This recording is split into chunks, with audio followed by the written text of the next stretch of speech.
I'm Lulu and welcome to Lulu's Way. I'm really glad you're here. I'm still enjoying my adventures in Utah. I am currently in the middle of doing laundry. So I'm parked in front of a laundromat. I decided not to do all of my laundry because one load was enough. I just needed pants. I have a bazillion shorts, short sleeve shirts, no sleeve shirts, dresses, but it hasn't been the weather for it. So I've gone through all my pants. So I'm like, I need to just clean the pants, the long sleeve shirts, the socks, I mean, even socks. And I'm going through them because it's chilly. It's been chilly, but it's been manageable. It hasn't been freezing. It's been chilly. So I thought I would do another Q&A video. The questions are piling up and I keep a running list of questions and I'm gonna answer about a dozen or so right now. So what's the first question? Lulu, what did you do for work before retirement? Okay, this question comes up a lot. So I worked for 45 years. I worked in major law firms in downtown Boston. I probably worked in, probably 4 major law firms over that period of time. The last one I was there for 20 years, and that's the one I retired from. And I was a legal document specialist. So I just worked with all legal documentation. I worked in a department and we just cranked out legal documentation in all different areas of law. It was just, I enjoyed it. I really enjoyed my job. There were times that I went from that job to being like a legal administrative assistant to one of the partners in the firm. I've gone back and forth between those 2 positions, and I liked them both. I really, really enjoyed them both. Never did I go to work and say, I don't want to be here. Can't wait to get out of here. You know, the reason I wanted to retire is because I had some big aspirations in my life and I needed freedom. I needed to not have to show up someplace, you know, I wanted to be free. So anyway, the profession served me well. I worked for very generous law firms that really served me well, and I believe that I served them well all those years as well. So that's that. So next, do you buy all organic veggies, fruits, and meats? I aim to. If there's an option, I always pick the organic. And so sometimes my entire grocery order is organic. If I see organic olive oil, plain olive oil, I'm going to get the organic. If I see organic balsamic vinegar and conventional balsamic vinegar, I'm going to get the organic. If I see, organic broccoli or conventional broccoli, I'm going to pick the organic. So now I'm in Utah. We're lucky if we find a grocery store, okay? It's like, oh my God, it's a grocery store that actually has some groceries, even though it's not a lot and it's not big. So I just go in and I'm not going to get organic in there, So I just bought a big head of cauliflower, and I bought some chicken, and it's none of it's organic, and I'm okay with that. It's not like I feel bad about it or I feel like it's poison or anything. I just prefer to get the organic. I just feel like it's cleaner, with the less use of pesticides and all that. So that's what I typically like to pick. I will always pick the organic option if there is one, always. And that was a process because it's really hard to spend so much more money for each thing when it just looks the same. It just looks the same, But I don't believe it's the same. I don't believe that organic is 100% free of all pesticides. I believe that it's treated differently and it's better. That's just my feelings on it. So next. Why do people typically put their beds behind the passenger seat and not behind the driver's seat? Okay, so in my experience, when I had a minivan camper and I had all windows, my bed was always going to be behind the driver's seat. And I'll tell you why. Because if I'm in the driver's seat and I need to look out the window here, if I'm looking in the mirror to see the oncoming traffic coming beside me, I can also turn my head and I can look from the next window down, because in a minivan there's 1, 2, 3 windows, right? So there's the driver's seat, then there's the passenger, and then there's the one in the back. So that middle one, I always want that one to be free because I can turn my head, look out that window, and I can see the traffic coming up the side. Then over this side, I can build up. I can build all the way up to the ceiling, okay, with storage. Now over here, I really would like to keep that second window free, even the third window free, because when I want to turn my head and see what traffic is coming on this side of me, I want it all to be free. So since you typically don't put anything over your bed, not if you're in a small van, because you need that space, right, to sleep, and you need the space to sit up. So those are the windows I want to keep open, because that's the one I want to turn my head and be able to see all the way out the side of my van. Over here, I really don't need this last window to see out the side. I can just see the whole side from this window. So this is where I can build up my storage. Does that make sense? I hope that makes sense. That's why I always chose to have my bed on the passenger side. In this van, I guess it really doesn't matter because I don't have windows. So I rely on the mirrors, and I have the side mirrors that are specifically made with that special mirror down the bottom that really helps you see. I didn't have that on my minivan, but this really helps you see. Like, in fact, if I look out these mirrors, once you learn how to use these mirrors, that was a learning curve when I first got this. You really can see, like I can see actually behind me. I can see if there's a car behind me, in that side mirror I can see this headlight, and then from this side mirror I can see that headlight. So between the two mirrors I can see that there's a car behind me.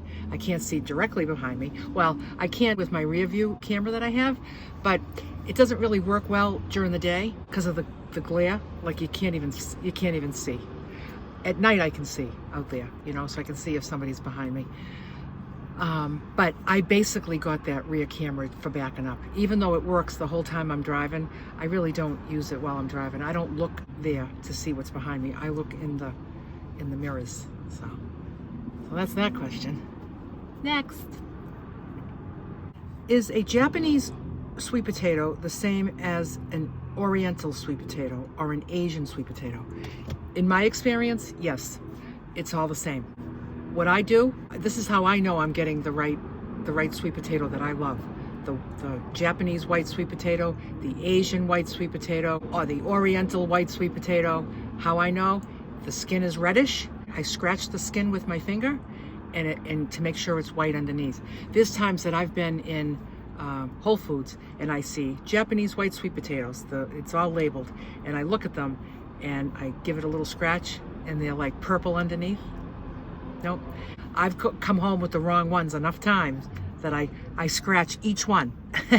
Each one I pick up, I just give it a teeny scratch just to make sure it's white underneath. So if it's reddish brown on the outside and white on the inside, that's the one that I find to be the absolute most delicious one. And next, would you ever consider selling everything in your house, getting rid of the house, and going on the road full time? As long as I have family members that live in my house, I'm going to keep my house. It just serves us all well, and I'll tell you why. There's 3 of them, and they all need a place to live, and they're very comfortable in this house. I love having them there, watching the house while I'm gone, whenever I want to leave. I love having a garage with all my tools. My whole workshop is in there. That's how I work on my van and do things like that, do projects like that. My hot tub that I absolutely adore, and when I'm home, I'm in that every day. Every afternoon, I have lunch, go in my hot tub, and have a little snooze. Feels great. And, they don't live there for free, okay? They pay a room and board kind of a thing. So that really helps kind of pretty much pay for itself. Not fully, but mostly, because my house is paid off. I just feel that it's money in the bank. That's what it is. If I have them living in my house and it's pretty much paying for itself, I just feel like it wouldn't be a wise decision to sell it, because I would sell it, then I would have all this money. I don't need all that money to be fluid right now, right? So I just feel like it's money in the bank. It's an asset, and it's serving me well. I love the house. In 1993, we had it built, and I feel like, you know, when I'm home, it feels like I'm home. And when I'm in my van, I feel like I'm home. So I guess I have the best of both worlds. But I think that if nobody lived in my house, if all three of them went out on their own, and I didn't have anybody living there watching it while I was gone, it would be foolish for me to have that big, huge house. So I would sell it, and then I would just figure out, I don't know, I'd invest the money or something, I don't know. But yeah, I don't really need to sell it, so I'm good. So next. Just curious, do people seem to wonder if you're homeless? Do you ever get people being ugly towards you or weirdos trying to bother you? I mean, y'all are women, alone, living in your cars. I know what you're all about, but just wonder if you have had scary times too. Absolutely, positively, never. I have never had that experience. I've never had anybody approach me looking at what I'm doing and thinking it's a sad situation or that I'm homeless. People instantly see that it's something exciting. There's a difference between homeless and houseless, you know? So somebody that's on the road full time, they don't have a house, but they have a home. They've created a home on wheels so that they can travel and have fun. And if you're houseless and you're in the van only because you can't afford a house, it's all in how you want to see yourself in the mirror. Do you want to see yourself as a homeless person that people should disrespect? Or do you want to sit tall and proud of the home that you've created in your vehicle? So it's all in how you see. You know, a lot of times the world will project you the way that you project yourself and the way that you carry yourself. Carry yourself tall and carry yourself proud and just be comfortable with what you're doing. And if somebody was going to be ugly to me or talk down to me because I'm living in a vehicle, just go for it. Am I going to let that affect me? Or am I going to say, they don't get it. They just don't get it. Not everybody gets this. Not everybody has to get it. There's so many people with different ways of living, with different lifestyles. Like, you know, do we agree with them all? Do we want to try them all? Like, everybody's got their own thing, you know? And I just love people that are just confident in their own decisions, and they can just be proud of themselves and not be ashamed of yourself, you know? I think a woman living in her van or living in a car because she has no other choice, I think that is somebody that's gosh darn resourceful. So next.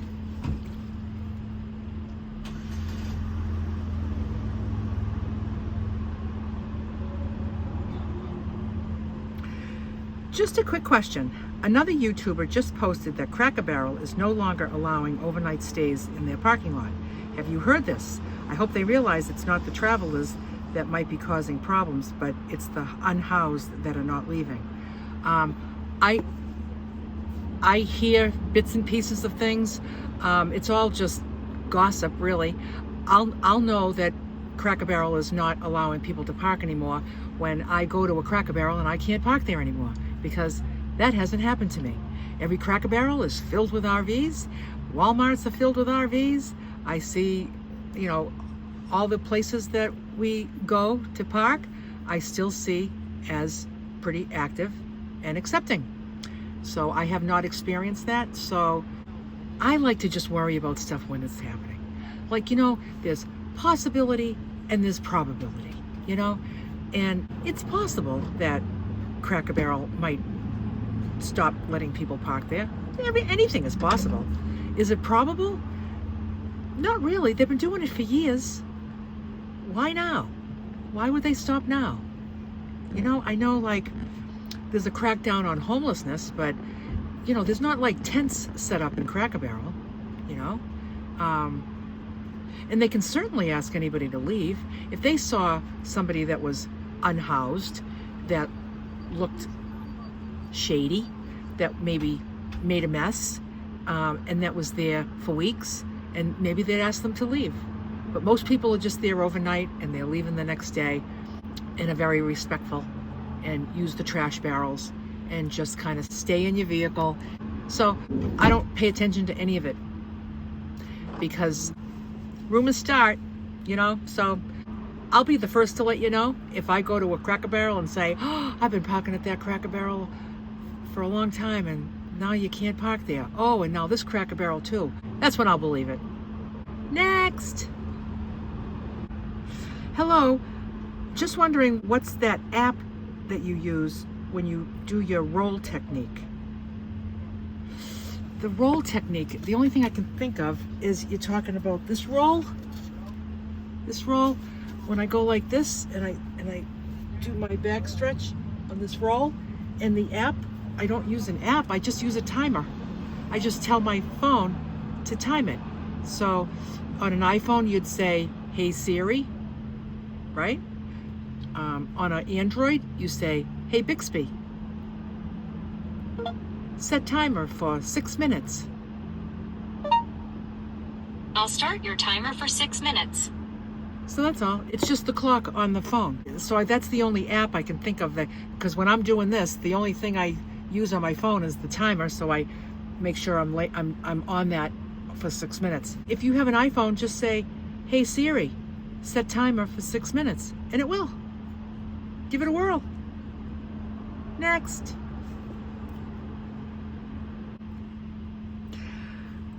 Do you ever get lonely on the road? I'm going to say that, like, when I'm traveling and I'm by myself, I really love it. I really love it.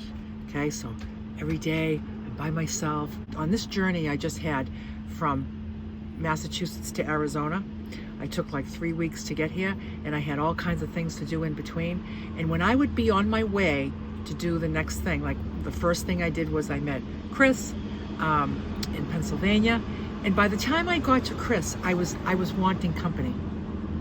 Yeah, and I really enjoyed her company for a couple of days, and then I was on my own again. Loved it. A couple days by myself, and then I got to Laurie's house to meet little Maisie, and I was ready for people. I was really ready for people again. I don't know if I would call it lonely or just, I was just ready to be social. Yeah.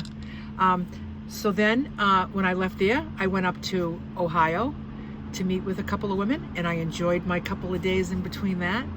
And then I went to Iowa and met some people, and I enjoyed like 4 days by myself. I just loved it. So I think I like a mix of it, I do like a mix of it. I'm traveling right now with Luann, and we're together all the time, so I'm not traveling by myself, but we get alone time, and we both want alone time, and it feels good. When I'm on my journey after I leave Arizona and I'm by myself again, I really have no plans. I'll be just fine. I don't know. I enjoy my own company. I have a lot of things to do that I enjoy, that keep me busy, and I just really enjoy the lifestyle. Next. Are you going to do a story time and tell us about life when you used to go camp on the beach in Florida alone? The story about that is, the very first time I went to Florida by myself in the van, I wasn't going there to meet anybody, and I was brand new to this. This was my longest trip I was going to take. I've never driven that far, so that was really exciting. And then when I got there, I thought I might stay for a month. I thought I might stay for the whole winter, and it turned out that I was only there for a couple of weeks, and I just wanted to go home. At the time I was struggling. I was struggling with my electrical. I was struggling with the solar panels. They were new and it wasn't working, and somebody on the beach was helping me try to get it started. Then he was like, you need to get another one, so I had to have another one shipped. And then I didn't have, like, it's a lot different when your setup is really dialed in. Like right now I'm so dialed in, like that it just feels so comfortable. Everything's in its place. I'm not struggling with anything. So I was struggling with some inconveniences because everything wasn't totally dialed in. I was kind of new. And I remember one day I was thinking, why do I feel like I want to leave? I mean, here I am on the beach in Florida in my camper van, and it's cold as heck back home. Why would I want to go there? I don't understand. So I thought, I'm going to really think about this. I'm going to sleep on it. And when I woke up the next morning, I said, I'm going to go down to the beach for sunrise. I'm going to have my breakfast. I'm going to make my coffee. I was drinking coffee at the time. And after I finish my breakfast and coffee, I'm going to decide whether to stay or go. And after I took my last sip of coffee, I said, I'm leaving. I'm going back home. And I left. I was just in a different space then. You know, it's a whole different feel now. I felt antsy, and I felt just everything wasn't convenient enough. Like I just needed everything to be convenient for me to really settle in and really stay for the long haul. So I'm there now though. Next. How do you get packages and mail out on the road? Well, my mail still goes to my home. My son sends me pictures of every envelope, and I tell him which ones to open, and he opens them and sends me a picture of what's inside. And then I'm able to take care of all my business from here. Packages, I can have packages, Amazon packages delivered to Whole Foods. I can have packages delivered to people's homes that I know I'm going to be near, you know. Like I need some things right now to be delivered to me before the Quartzsite meetup, and I'm having them delivered to Laura down in Phoenix. She's with family there, so I got that address, so Laura will get that stuff and bring it to me. I can just have things delivered along the way, people I know, Whole Foods, or even Amazon lock boxes. So here in Utah, I'm not getting any packages. I don't even think there's a post office where we've been, because there's no people. There's no people, there's no grocery stores, there's just rocks and beauty. So that's how I handle it on the road. I seem to be able to get everything I need, and I'm able to take care of all my mail from home through my son. Next. What skills transitioned you from your previous professional life to your highly successful YouTube life? Not asking you to divulge personal stuff, just your skills. Or has this YouTuber life been a huge surprise to you? I really don't think I've taken any skills with me from my previous profession to being a YouTuber. I never did any filming. I never did film editing. When I work on my thumbnails and stuff, a lot of that is like PowerPoint, and I took my PowerPoint skills from my job to this. This involves a lot of writing descriptions and coming up with titles, and so I have a lot of experience with writing, with all the documentation I worked on in law offices. But yeah, no, this is all new. This is all new. I had to learn it all. I learned it all. But I had a mentor, and that would be Jan from Butterfly Tracks. She was very, very generous with her time and efforts to help me get started, and I really appreciate it. I've done the same for others, and I'm always here to help anybody get started, you know, if you have any questions. Next. What toothpaste and sunscreen do you use? The toothpaste that I enjoy is Crest with Scope. I just like Crest with Scope. Now I know there's really healthier options that have certain ingredients in them that are much better for you, but this is like my guilty pleasure. You know, I just love a mouthful of this minty foam. And a lot of those all natural toothpaste, they don't foam up good, and they're not really strong flavored, and I don't know, I want my toothpaste. And every so often I'll alternate it with something else. I do have some of this this stuff here that I was using for quite a while. It's called Happy Teeth and Gum Powder, and I used to have the link to this, but the company went out of business. And it's a powder. You just dip your toothbrush in it, and it's minty, but it's not strong mint, and it doesn't really foam up nice, but it does the job, you know. And every so often I'll be like, oh, Lulu, you should get off the Crest with Scope. It's junk. and I'll get something natural and healthy, and I'll use it, and then I always go back to the Crest. So it's just what I do.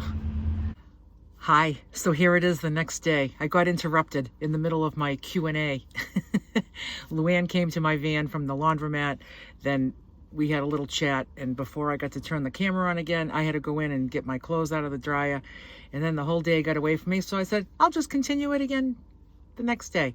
So I'm feeling very naked without my necklace, because I always have that necklace on, but I have a little something sore right on my neck. I think it's a bite, maybe like a bug bite or something, and my necklace was right on it, so I said I need to give it a break, give the necklace a break while it heals. So, but it looks funny. Anyway, I'm just noticing that I don't have a necklace on. When I left off, I was talking about my toothpaste, and then to the second part of the question was about the sunscreen. I do not wear sunscreen. I don't believe it's a useful item. I'm not going to say too much about it, because I know it's very controversial, especially any people that have skin cancer would disagree with me, and I'm not going to promote the idea of not wearing it, but I would never wear it. That's all I'm going to say about that. The sun is my friend. Next! Hi Lulu, just curious, do you think you would be able to live alone on the road for as long as you did without companions like Purple Renee and Laura? Would you be lonely? I know we kind of already talked about that, but that was about, am I lonely on the road? This is actually traveling with companions. You know, would I want to stay at the beach all winter long, every day by myself? Probably not. I do really well alone, but I'm a real people person. And I really like a good mix, you know. I think like traveling alone, you just do whatever you want to do all day long, every day. When you travel with people, you need to confer, and you need to compromise, and you need to make decisions together when you're traveling together.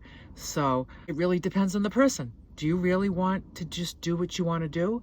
But you have to concede to other people and what they're choosing to, you know, let's not do this today, let's go here today. And if you're going to be like, no, I wanted to go here today. And it's like, you got to just really be flexible and open. But, you know, for me, the perfect scenario for me is traveling alone and having destinations where I'm meeting up with people. That's what I like. So that's all the questions for today. Right now, we're at a dispersed campsite in Moab. It's nice here. It's quiet here. It was kind of a struggle to get in. We'll tell you that story another day. It was a struggle. The road was a real struggle. Just an adventure. Everything's an adventure. So bye for now.